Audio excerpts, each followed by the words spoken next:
बिस्मिल्लाहिर्रहमानिर्रहीम। आप देख रहे हैं UAE उर्दू न्यूज़ और मैं हूं सत्तार लगारी।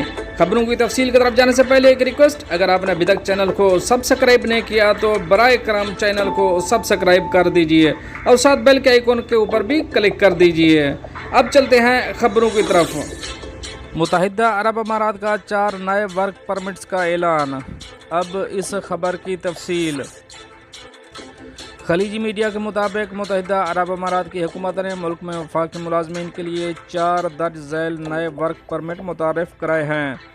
नंबर 1, साइट पर काम, जिसमें हेड क्वार्टर या दफ्तर से काम करना शामिल है। नंबर 2, मुल्क के अंदर दूर दराज का काम। नंबर 3, कंप्रेस्ड वर्क वीक, जिसमें रोज़ाना काम के औकात ज़्यादा होते हैं।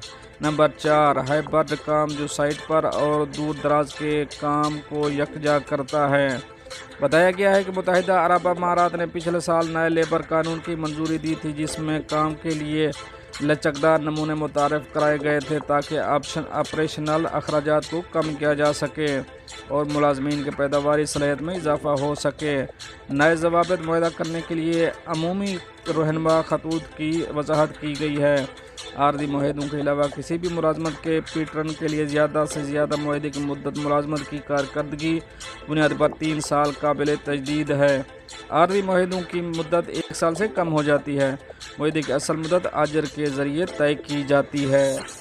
ज़वाबित में इस बात पर भी जोर दिया गया है कि वफाकी इदारों में किसी भी खाली असामी पर मुल्क के शहरियों को तकर्रियों में तरजीह दी जाती है।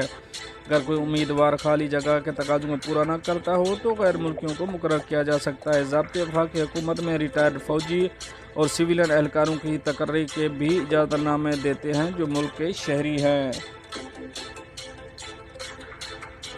दोस्तों, ये तो थी एक अहम अपडेट जो आप दोनों शेयर करी। मिलते हैं नेक्स्ट अपडेट के साथ नेक्स्ट वीडियो में। तब तक के लिए अल्लाह हाफ़िज़।